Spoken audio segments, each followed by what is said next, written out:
Our topic tonight is how congressmen spend their time.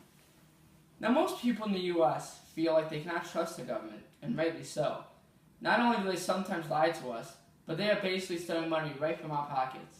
And I'm not referring to America's ridiculous tax system. I am talking about the United States Congress. You may be thinking that they steal money by doing close to nothing for this country, but no. According to Fox Business, the average congressman spends 30 hours a week to fundraise for the re-election and do other party-related events. This is time taken out of their working hours, which translates to taxpayers basically paying congressmen to gain more money to get re-elected. The average congressman works around 70 hours a week while in Washington, so when you factor in their fundraising for 30 hours a week, it comes down to a 40-hour work week. You may think, well, so does the average American worker, but there's a difference. Congress is only in session for 110 days, while the average worker works around 240 days out of the year. Congress's day offs include Paul Ryan's 46th birthday on January 29th, Election Day, Tuesday, November 8th, and the 5 weeks before it, the day after Super Bowl 50, President's Day and Valentine's Day, the week of Memorial Day, July 18th through July 29th for the Republican and Democratic National Convention, and the entire month of August. Now, these days off are supposed to be time spent working in their congressional district. The key word in that sentence is supposed. Technically, they're not required to do any work while they're not in Washington, and let's face it, if any work is being done, it's mostly complaining to them how they don't do anything. Now, the average salary for a member of Congress is $174,000 per year, and after taxes is around $115,000, which factors down to $74.68 an hour for the time spent in Washington. There are 100 senators and 435 House representatives, which is 535 congressmen in total.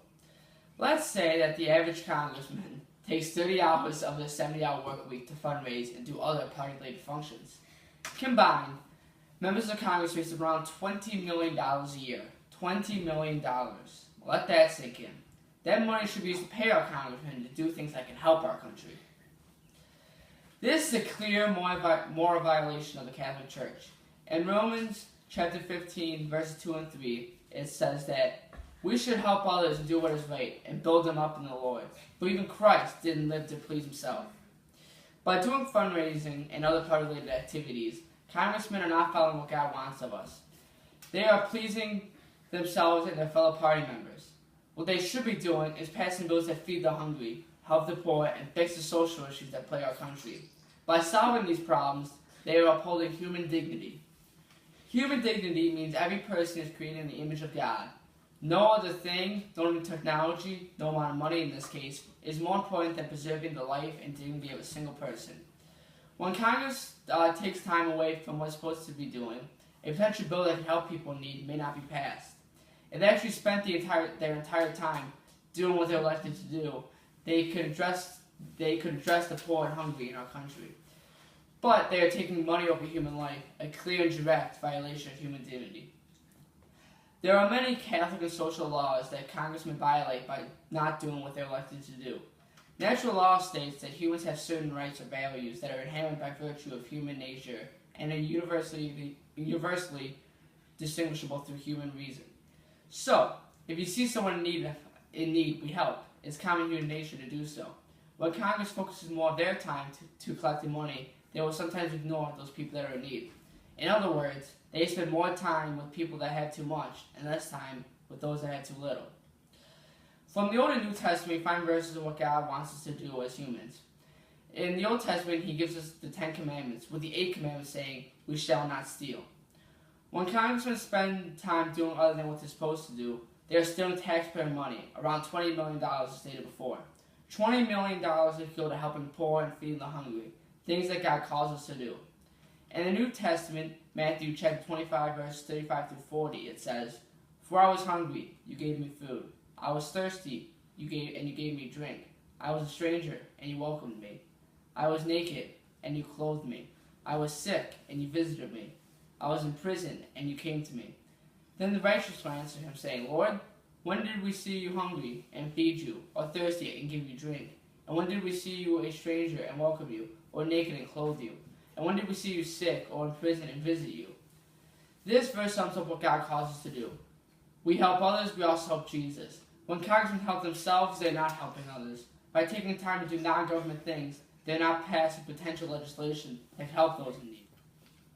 Overall, the church's law on this issue is elected officials are called to do what God wants from us. According to the United States Conference of Catholic Bishops, elected officials need to be committed to the legal protection of human life from the moment of conception until natural death. They need to do more to persuade all people that human life is precious and human dignity must be defended.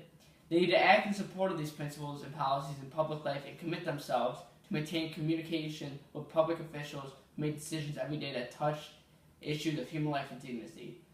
Congressmen may not directly violate these issues purposely, but they do take time away from their job.